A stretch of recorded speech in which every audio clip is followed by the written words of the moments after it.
Waitress saw the symptoms. Everyone ignored, and ended up saving the life of the Billionaire CEO. "You're staring too hard at Mr. Sterling, girl," Jennifer Morrison said, her blonde hair pulled into a pristine chignon as she uncorked another bottle of vintage wine. "What are you trying to do, diagnose him?" Tasha Williams couldn't tear her dark eyes away from the imposing figure at table 1, Billionaire CEO William Sterling, whose technology empire had made him the wealthiest man in 3 states. Something was wrong. His left hand trembled almost imperceptibly as he lifted his water glass, and his skin had taken on a clammy, pale quality that made her stomach clench with recognition. "No, look closer," Tasha whispered urgently. "His hand is shaking. His lips look pale. Jennifer, something's not right." Jennifer's laugh was sharp and dismissive.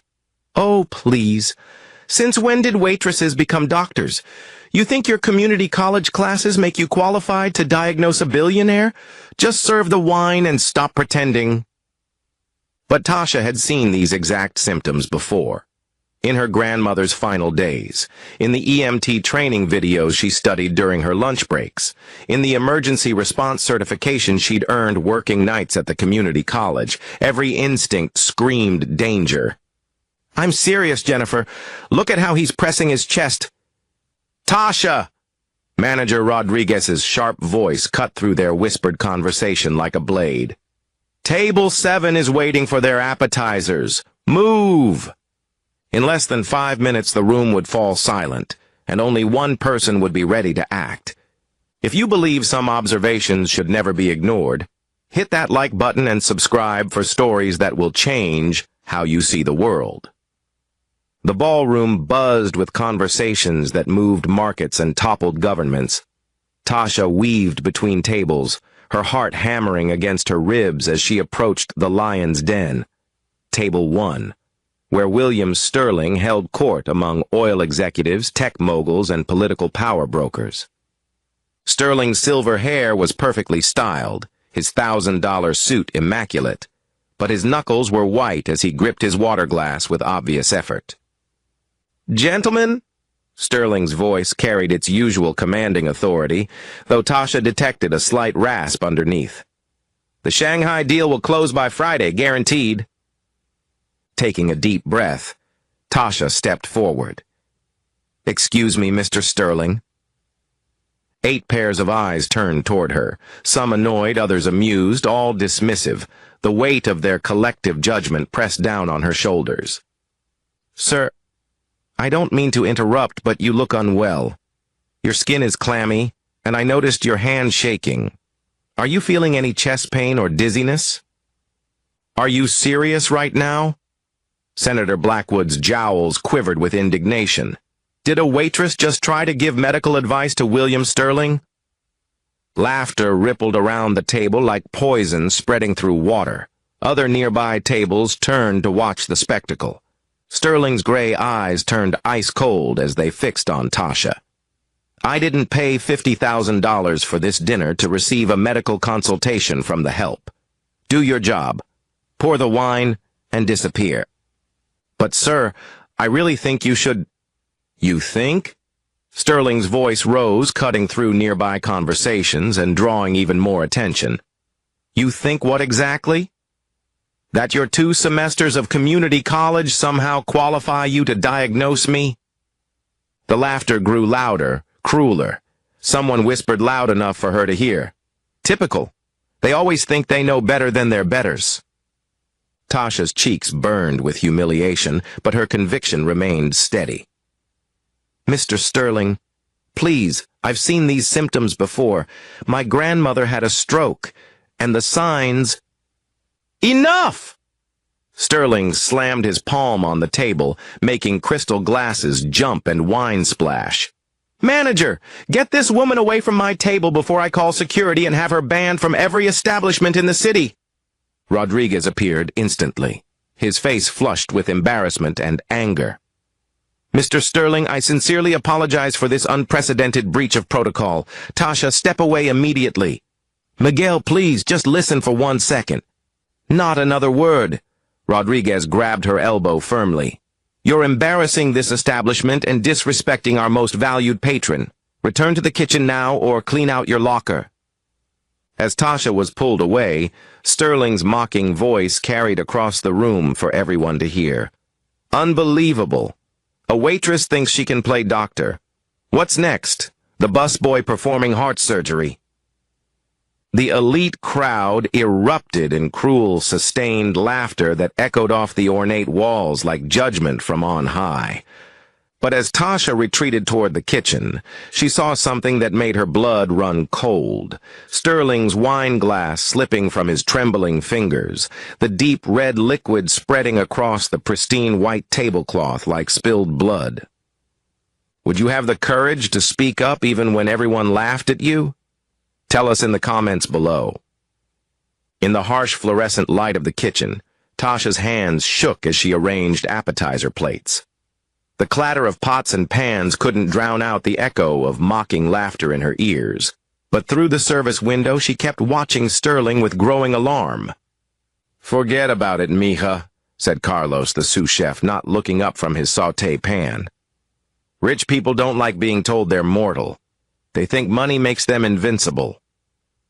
But Sterling was rising unsteadily to his feet, and Tasha could see the traditional toast was beginning. The microphone in his right hand trembled visibly, and his left arm seemed to hang strangely at his side. "Ladies and gentlemen," Sterling began, his voice projecting across the ballroom but lacking its usual power, "to another year of unprecedented success." His words began to slur noticeably. "To the partnerships that have brought us." "He's struggling," Tasha breathed, pressing closer to the service window. "Will you stop obsessing?" Jennifer appeared beside her, balancing a tray of desserts. "He's probably just drunk. These people drink more in one night than we make in a month." But Sterling's complexion had turned ashen gray. Beads of sweat dotted his forehead, despite the perfectly climate-controlled room. His speech was becoming increasingly garbled, and the confident posture was crumbling before everyone's eyes. "To the future we're building together," Sterling continued, swaying slightly. "The technologies that will... The microphone fell from his grasp, hitting the marble floor with a sharp electronic screech that cut through the ambient piano music. "Oh my God," someone at table 3 whispered, finally noticing. "Is he okay?" That's when it happened. Sterling's knees buckled without warning. His 6-foot frame crumpled like a marionette with severed strings, his head striking the edge of the table before he crashed to the floor. Crystal glasses exploded, sending sharp fragments across the marble like deadly stars. Gasps and screams echoed through the ballroom. Women in evening gowns stumbled backward. Men in tuxedos stood frozen, their faces masks of shock and confusion. "Somebody do something!" a voice cried out desperately.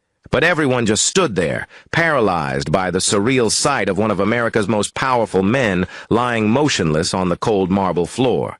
Everyone except the black waitress they had all dismissed and mocked. As Sterling lay unconscious, his face beginning to turn blue, Tasha made a choice that would either save a life or destroy her own future. If you believe heroes come from the most unexpected places, smash that like button and let us know in the comments. Tasha's knees hit the cold marble with a sickening crack, but adrenaline completely blocked the pain. Sterling's expensive suit was now wrinkled and stained with wine, his body twisted at an unnatural angle, his breathing shallow and ragged, the unmistakable sound of death approaching.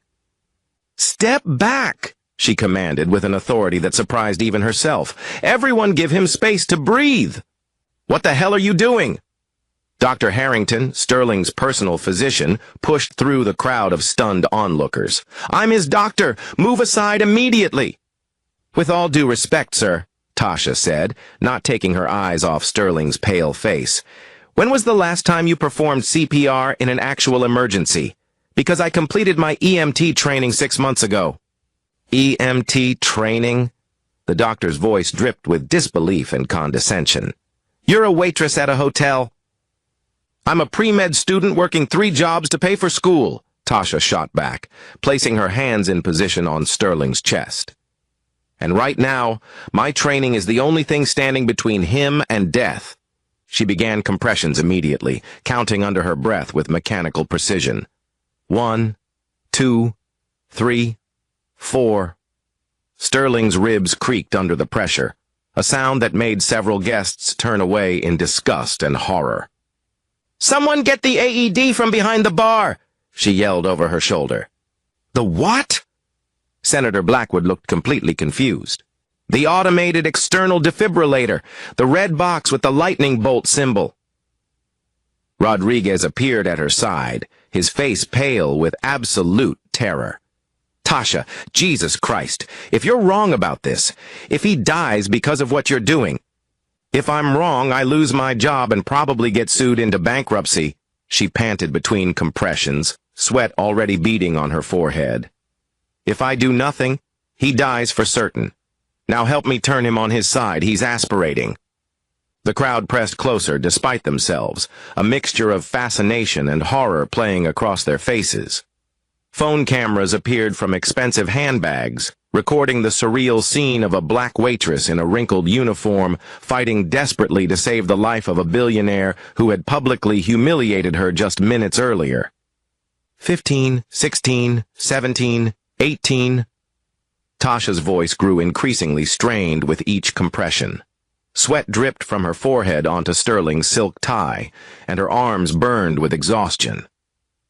"The ambulance is still 8 minutes out," someone shouted from near the entrance. "He doesn't have 8 minutes," Tasha whispered, more to herself than to anyone else, but the words carried in the deadly quiet ballroom. Young Marcus, a Latino busboy barely out of high school, appeared breathless and wide-eyed, clutching the AED kit. "I found it! Is this what you need?" "Thank God, yes. Marcus, help me get his shirt open so we can place the pads." "Don't you dare touch him!"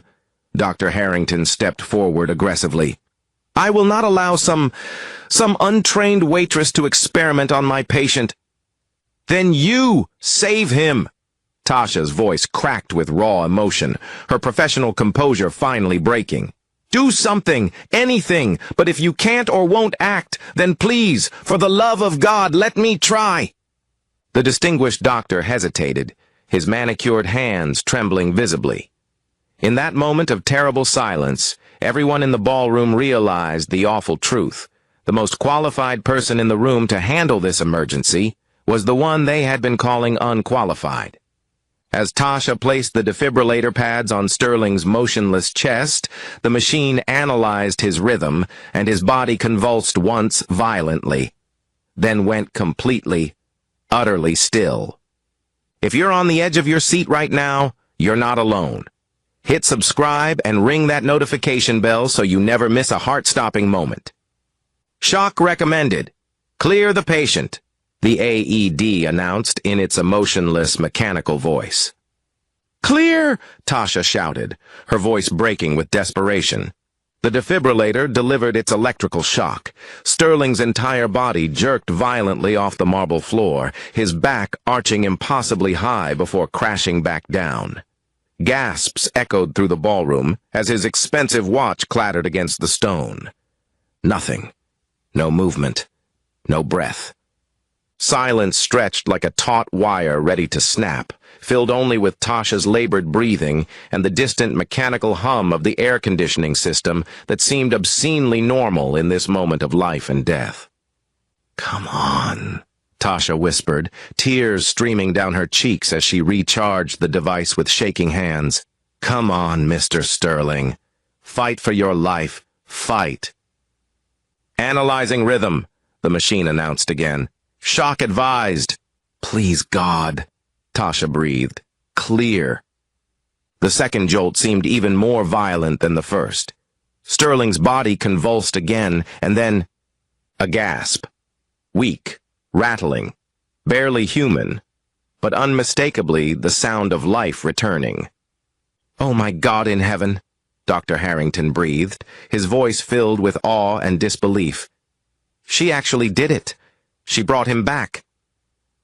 Sterling's eyes fluttered open, unfocused and confused, darting around the circle of faces staring down at him. His lips moved soundlessly for several seconds before a whisper emerged. What happened to me?" "You had a stroke, sir," Tasha said gently, kneeling beside him with tears of relief streaming down her face. "But you're going to be okay now. The paramedics are almost here." Sterling's gaze found hers and locked on, and in that moment, all the arrogance and coldness melted away completely, replaced by something Tasha had never expected to see in a billionaire's eyes: raw, vulnerable gratitude and the dawning realization of his own mortality.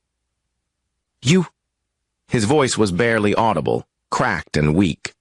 "You saved my life." "The paramedics saved you, sir. I just kept you stable until—" "No."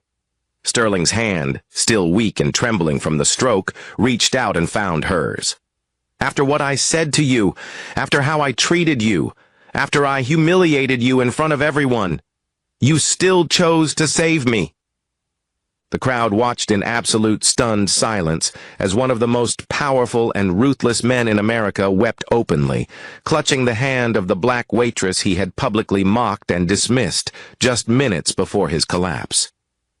As the paramedics wheeled Sterling toward the ambulance, he turned back one final time, his tear-filled eyes locking with Tasha's across the now silent ballroom, both understanding that this moment had changed everything forever. If this moment gave you chills and restored your faith in human compassion, like this video and share it with someone who needs to believe in second chances. 1 week later, Tasha sat in the sterile hospital waiting area, stirring her coffee with a plastic spoon. The harsh fluorescent lighting felt familiar after years of working double shifts, but the weight of the past week pressed down on her shoulders like a lead blanket. "Miss Williams?" James Peterson, Sterling's attorney, appeared in his expensive suit. "Mr. Sterling has asked to see you, if you're willing." The walk through hospital corridors felt endless, filled with the rhythmic beeping of machines and the soft padding of nurses in white shoes. The antiseptic smell brought back painful memories of watching her own grandmother slip away in this same hospital after a stroke no one had caught in time. Sterling's private room overflowed with flower arrangements worth more than Tasha's monthly rent, but the man in the hospital bed looked nothing like the intimidating CEO from the ballroom. His face was gaunt, his silver hair disheveled, and his eyes held a depth of emotion she'd never seen before. "Tasha," his voice was hoarse but clear, "please, sit down." She perched nervously on the edge of the visitor's chair. "How are you feeling, Mr. Sterling?" "Alive. Because of you." He shifted to face her fully, wincing slightly. "Do you know what the doctors told me?" She shook her head silently. "They said I had what's called a cryptogenic stroke, one with no obvious cause, no family history, no major risk factors, perfect health on all my recent exams. They called it a complete medical mystery." His eyes never left hers. "But you saw it coming, didn't you?" "I noticed some warning symptoms, yes, sir. Symptoms that my personal physician missed completely. Symptoms that 8 board members ignored. Symptoms that 300 of the most educated, successful people in the state failed to recognize." His voice grew stronger with each word. "But a waitress, a woman I treated with complete contempt, she saw what no one else could see." Tasha's throat tightened with emotion. "Mr. Sterling, you don't owe me any explanation." "Yes, I do." He held up his hand to stop her. "Because this isn't just about medical symptoms or emergency response. This is about something much deeper." He reached for the bedside table and pulled out a worn leather folder, his hands trembling slightly as he opened it to reveal a faded photograph of a young black woman in a cleaning uniform, her face bearing an unmistakable resemblance to Tasha herself. 43 years ago, Sterling began, his voice thick with emotion, I was a 17-year-old kid from Detroit. This is my mother, Elena Sterling. She cleaned office buildings for a living, working 3 jobs to keep food on our table and dreams alive in my head. Tasha stared at the photograph in shocked silence. One night, she came home from work complaining of a headache and feeling dizzy. I was too busy with homework to pay real attention. My father was working the night shift at the auto plant. Sterling's voice cracked. She collapsed in our kitchen at 2 a.m. By the time I found her and called for help, it was too late. What Sterling revealed next about that tragic night would explain why Tasha's courage meant more than saving just one life. If you believe everyone deserves to be truly seen, hit that subscribe button and share this story. She had a massive stroke, Tasha. The same type I just survived. Sterling's tears fell freely now. The paramedics said if someone had recognized the symptoms earlier, if someone had called for help just 30 minutes sooner, she might have lived. Mr. Sterling, I'm so sorry. I blamed myself for years. Then I blamed the system. Then I decided to become so wealthy and powerful that nothing like that could ever touch me again. He looked directly at her. I surrounded myself with the best doctors, the smartest advisors, the most educated people money could buy. I thought that would protect me. He gestured toward the hospital room around them. But when it mattered most, when my life was literally slipping away, none of those people saw what you saw. The person who saved me wasn't any of my highly paid experts. Sir, it was someone just like my mother. Someone whose wisdom came from experience and compassion, not from expensive degrees. Someone who cared enough about a complete stranger to risk her job, her reputation, everything. His voice grew stronger. You didn't just save my life, Tasha. You completed a circle that began with my mother's death. Sterling reached for a legal document on the nightstand. I'm creating the Elena Sterling Foundation for Emergency Medical Training. $50 million to train service industry workers, waitresses, hotel staff, retail employees to recognize medical emergencies. Tasha's eyes widened in disbelief. $50 million?